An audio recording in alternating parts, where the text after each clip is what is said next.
안녕하십니까. 황태순TV의 황태순입니다. 오늘 2020년 5월 17일 일요일 오후입니다.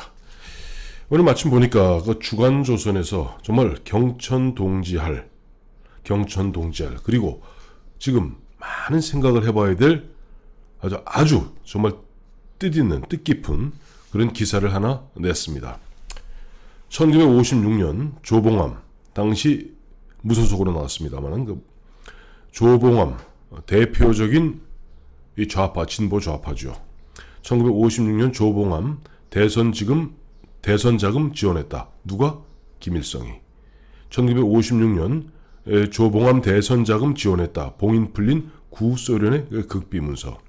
이 뭐냐니까 1968년 9월 12일부터 9월 13일까지 보면 당시 김일성 당시 수상이었습니다. 김일성 수상 겸 노동당 제1서기와 그걸 만난 사람은 누구냐니까 구소련의 드미트리 폴란스키라고 정치국원, 굉장히 높은 직이죠.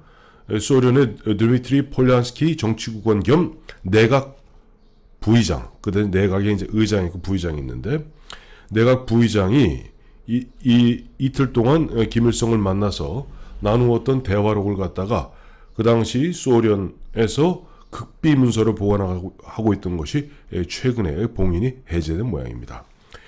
여기에서 이제 김일성은 폴란스키 이 정치국원 소련의 그 내각 부의장을 만나서 본인이 그 1968년부터 12년 전인 1956년 당시 이승만 대통령과 원래 이제 신익희 씨가 나는데 신익희 씨가 중도에 돌아가셨죠. 돌아가시는 바람에 호남선 타고 가시다 돌아가시는 바람에 유일한 야당 후보로 나온 것이 바로 대선 직후에 진보당을 만든 죽산 조봉암입니다.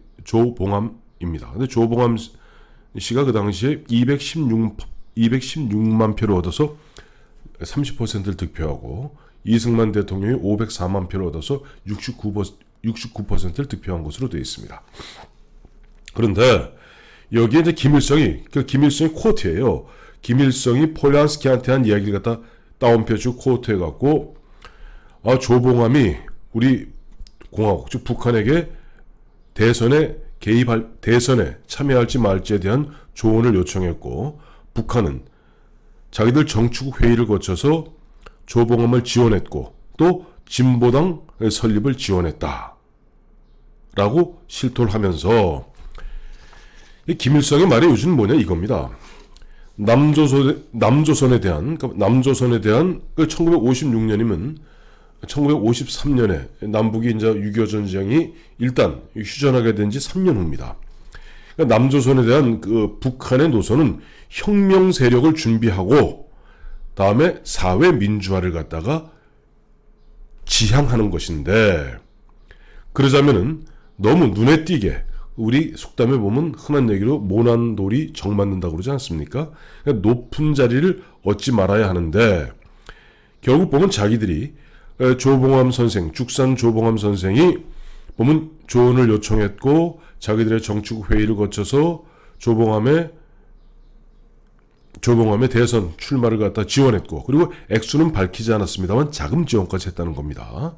자금 지원까지 하고 그 다음에 대선 끝난 직후에 진보당 설립도 음으로 양으로 지원했는데 결국 그런 식으로 보면 눈에 띄다 보니까 58년경에 그 양명산이라고 있어요. 이게 뭐냐? 양명산이 대북 사업가인데 흔한 얘기 이중 간첩입니다. 정확히 얘기하면 북한 간첩이죠. 그러니까 조봉암 선생은 양명산을 통해서 북한에다 많은 소식을 전했고 또 양명산을 통해서 돈을 받은 것 같습니다.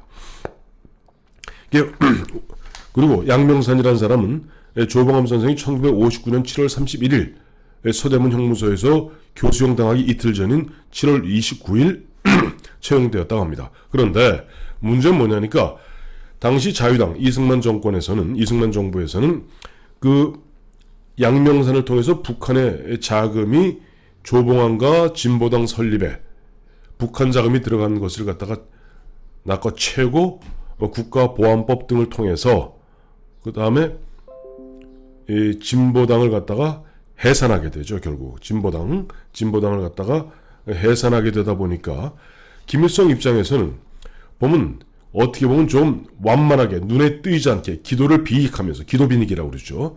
기도 비닉하고 아직은 암해가면서 힘을 키워가면서 결정적 순간에 무엇을 해야 되는데, 조봉암 선생이 너무 빨리 튀어나서 높은 자리를 갖다가 얻으려 하다 보니까 결국 견제를 받게 되고 결과적으로 조봉암도 죽고 진보당, 거기 보면 이제 김일성이 폴란스키한테 얘기하면서 10,000명이라고 얘기했답니다. 진보당 당원이 10,000명의 그 진보당원이 해상되는 실패를 맛보았다 라고 이야기하니까 폴란스키가 뭐라고 그러니까 김일성 수상의 말에 전적으로 동의한다 라고 이야기하고 있다고 그래요.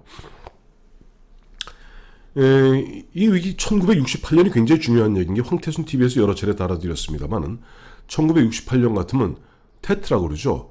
베트남에서는 구정공세로서 미국이 완전히 발목이 잡혀있는 상태로 그해 4월 말에는 드디어는 존슨 대통령이 불출마 선언할 정도로 코너에 몰리기 시작합니다.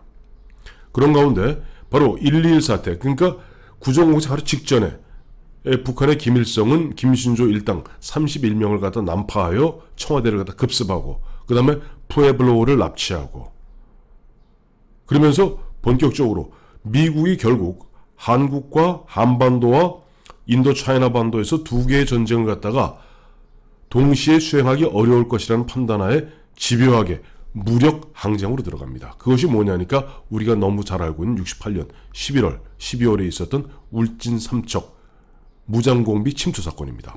그러니까 이번에 폴란스키하고 김일성이 만났던 68년 9월 12일, 9월 13일은 바로 1.21 사태, 구정공세 그 직후에 잠깐 휴식기를 거쳐서 드디어는 그해 11월, 10월 말부터 본격적으로 100여 명이 넘는 무장 공비를 갖다가 침투시키기 직전입니다. 그러니까 김일성이 그 당시 폴란스키한테 얻고자 했던 것은 아마 이런 것이었을 것 같습니다.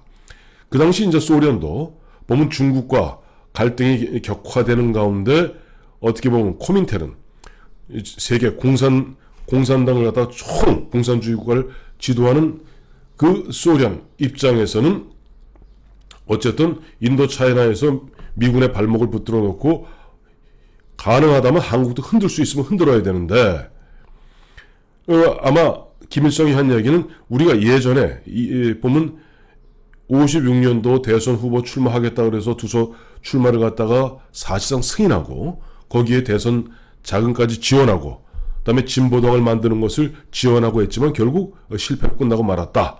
이제는 무력투쟁이다 라는 그런 이야기를 했던 것 같습니다. 왜냐하니까 김일성의 또 코트입니다. 보시다시피 우리와 가까운 사람들을 남조선의 높은 직위에 출마시키는 경험은 결국 부정적이었다 라고 이야기하고 있어요.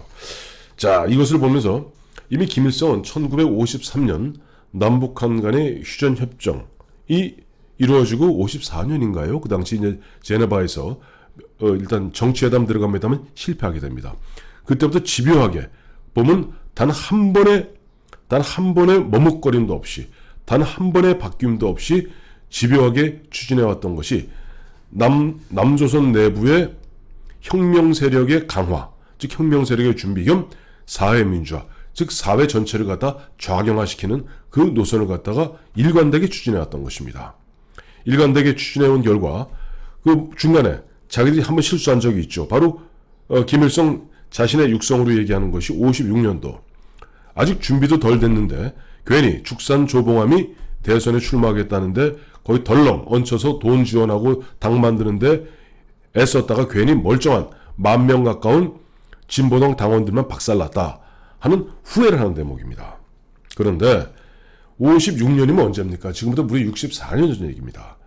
근데 그 김일성 또 김정일, 김정은에 걸친 3대에 걸쳐서 이들의 일관된 변함없는 그리고 집요한 그 대남 전술 전략이 상당히 먹혀가는 것 같습니다. 요즘 대한민국의 모습을 보면은 짐작을 하시겠죠. 사실 많은 사람들은 의문을 품을 겁니다. 죽산 조봉암 선생은 이승만 대통령이 초대 농림부 장관으로 발탁할 그런 사람인데 어떻게 그런 사람이 공산주의자였지?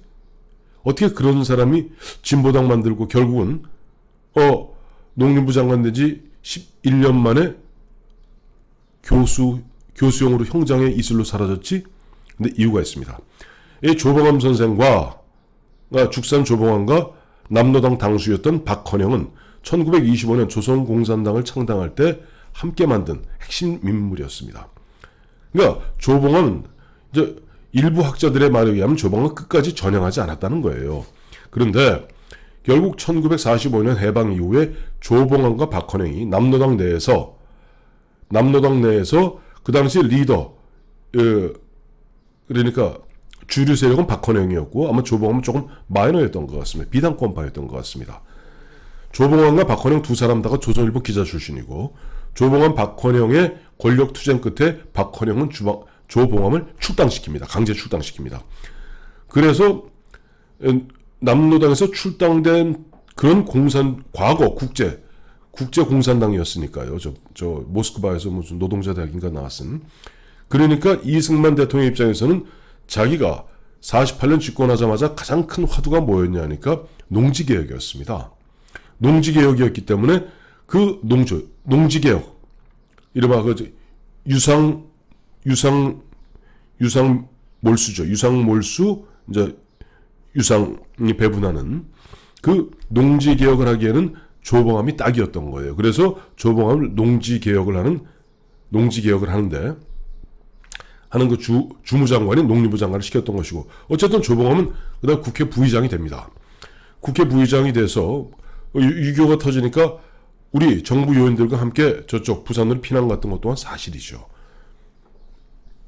그리고 이제 52년 대선에 한번 출마해서는 뭐 큰 표를 못 얻었습니다만은 결국 56년에 이제 신익희 선생이, 해공 신익희 선생이 돌아가신 와중에 조봉암 씨 출마하여 앞서 말씀드린 대로 30% 득표율을 하게 되는데, 저는 지금까지 조봉암 선생이 원래 공산주의자였는데 중간에 뭐 전향을 했던 안 했던 이승만 정권의 정치 보복으로 그야말로 형장의 이슬로 사라졌다고만 생각했는데, 그래서 그 당시에 조봉암 선생 갖다가 체포하고 했던 법무부의 뭐 홍진기 법무부라든가 당시 뭐 특무대라든가 이런 경찰이 그야말로 용공 조작을 한 것이 아닌가 생각을 했는데, 마침 이번 주간조선에서 보도한 바에 따르면 이미 김일성의 입으로 1968년에 폴란스키 소련 정치국 국원이자 내각 부책임자, 내각 부의장에게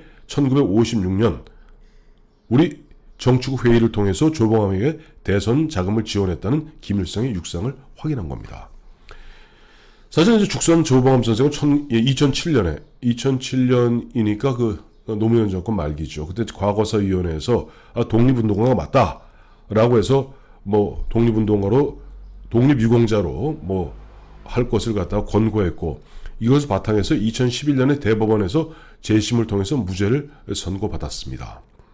그리고 2017년 이 양반이 이제 기일이 7월 31일인데 2017년 문재인 대통령 취임 이후에 2017, 2018, 2019 매년 빠지지 않고 문재인 대통령은 조봉암 선생 묘소에다가 이게 조화를 보내고 있습니다. 환을 보내고 있는데, 이것을 보면서 우리 사회가 어찌된 영문인지 1956년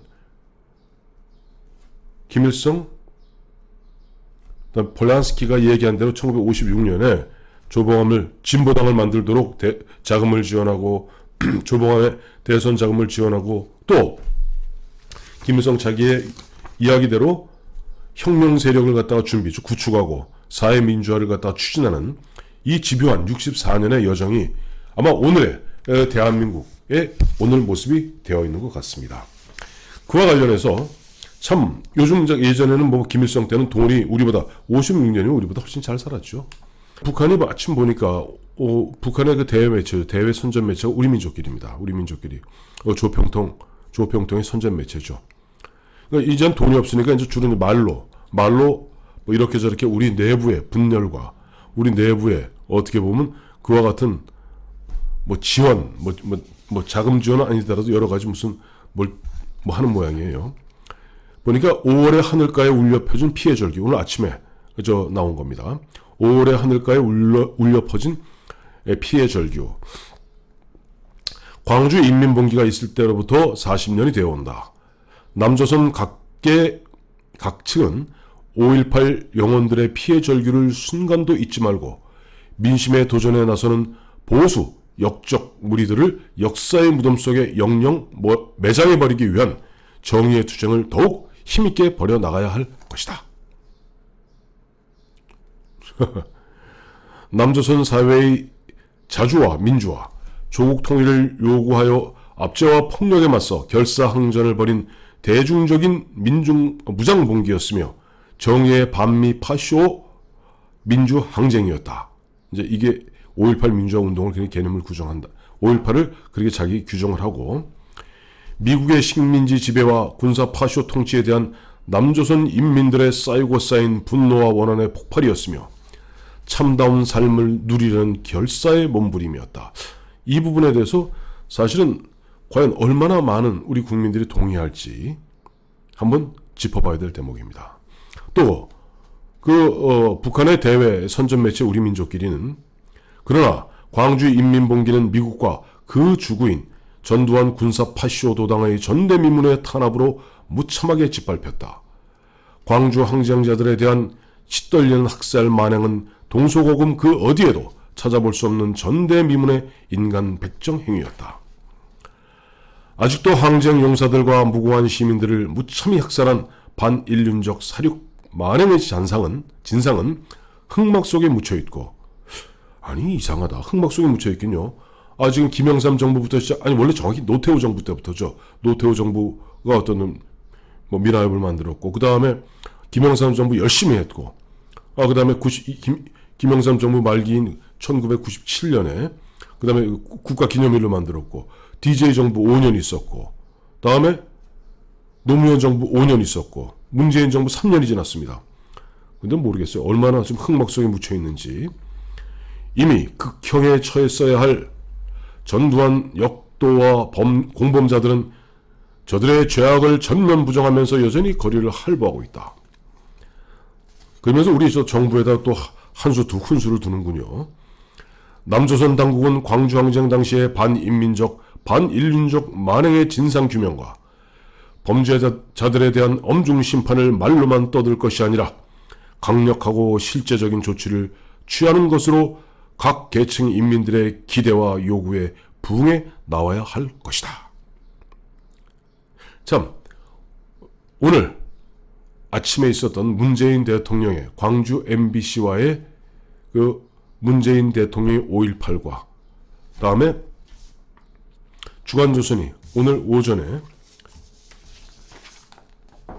올린 1956년 조봉암 대선자금 지원했다는 김일성 당시 수상과 드미트리 폴란스키 소련 정치국원 겸 내각 부의장관의 대화록, 이것이 극비문서가 공개된 이 내용과 그 다음에 오늘 아침에 북한 조평통 산하의 대외 선전 매체인 우리 민족끼리가 5월의 하늘가에 울려 퍼진 피해 절규 성명을 보면서 많은 것을 생각하게 됩니다.